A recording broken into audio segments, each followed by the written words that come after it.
Okay, and of course, if there was a window in here, it'd be more like this. Back to here. Okay. Now, I still have the protection and the angles in that of the windows if these are reinforced or if we've sandbagged these up on the inside, not on the outside, on the inside of the house. And we'll discuss that in further detail. But I've also negated the fact of me just bracketing myself here in this window. So, like everything else, we don't want to crowd or cover. If we can stay back a little bit, okay, the roof line and the of course this is harder to see because there isn't any actual window in here yet. But you will see more. You will be able to hide in the shadows a little bit better, which is important in that as well too. Also, we'll see in a minute when we shoot from here, the muzzle flash will be harder to pinpoint when I'm back a little bit. It'll be more pronounced because it'll be in the shadows, but it'll be a little harder to pinpoint. So we need to stay back from our windows. If we need to use, this is why, being able to just switch from one hand to the other and accurately fire, from either hand is important as well too, is I might need to use my angles here on my window. I can cover, if I switch from, say, this angle here, I can cover a pretty large field of fire. If I come back and I do the same thing on this angle, I don't need you to move or anything. But if I switch back and I use the angles here, in other words, I'm not shooting from just these two walls. I'm not thinking of this as a box, as a square. I'm thinking of this as basically lines like a triangle, okay? And that right there is slightly harder to see, okay?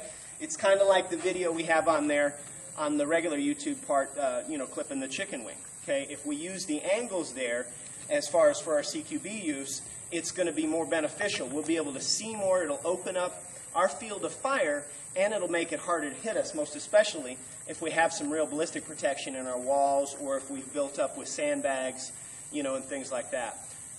The other thing we want to do after we've sandbagged these, in like a typical suburban home, that sort of thing, is we want to keep that area clear. We want to be able to move around here.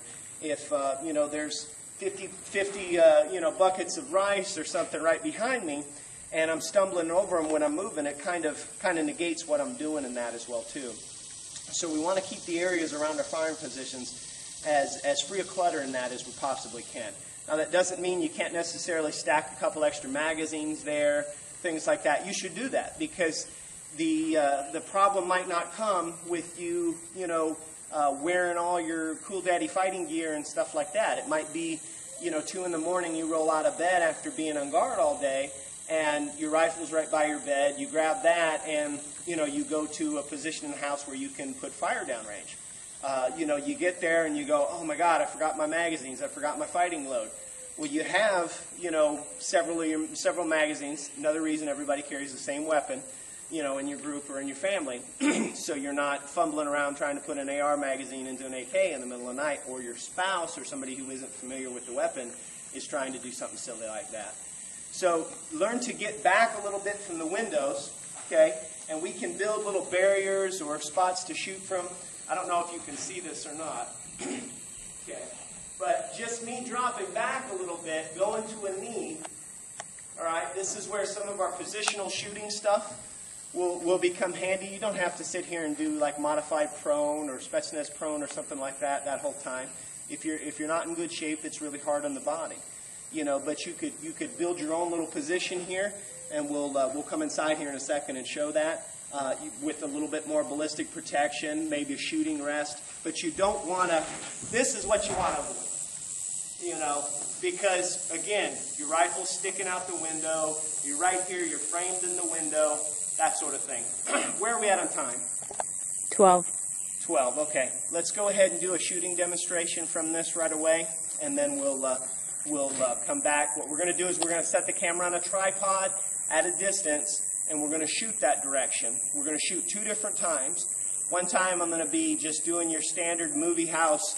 I'm right here in the windowsill, and I'm sticking my gun forward, and I'm doing everything incorrectly.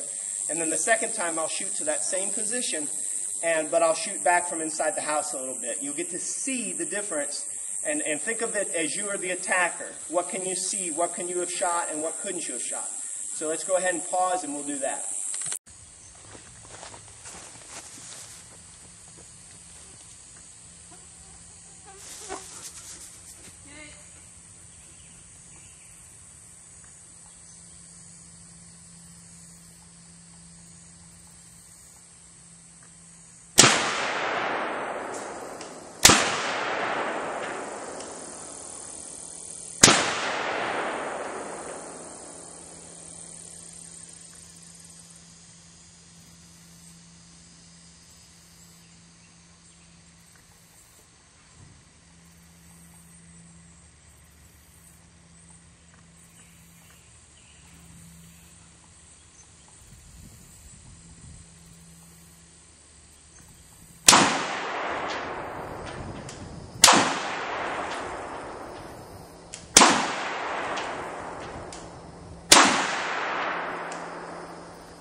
Okay, so you should be able to see a difference there in the video, and that just moving back into the room again may have accentuated the flash a little bit, but it would have been harder to pick me out to actually shoot back at me and things like that. And of course, I would have had much of a wider arc that I could have moved along and things like that.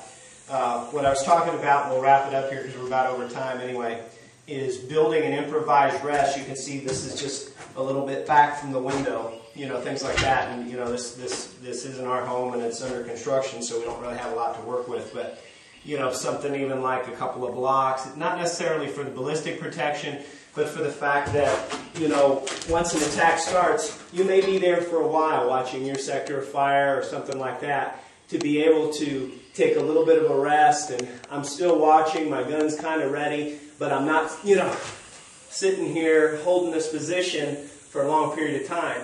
All of us aren't 18 anymore and can't sit like that for long periods of time in that. So build, have something like this. If it's ballistic protection, all the better. A little sandbag put on the top, maybe a couple sandbags built up, but again, back from the window a little bit, so that you have a little bit of a rest for those further, maybe distant shots that you really have to aim well on and things like that. And also for a little bit of extra ballistic protection. Obviously, we're showing you the other side of it right now. I would be on that side of it if I was shooting out the window.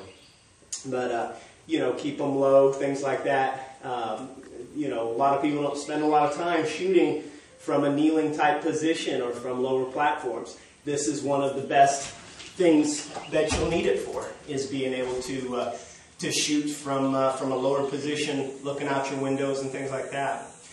Anywho, thanks for watching. Thanks for being on the forums at survivalpreparedness.com. This will be posted in the registered members section, and we'll have some more stuff for you for too long. This is Survival and Preparedness training video number 7 for 2011. Thanks for watching.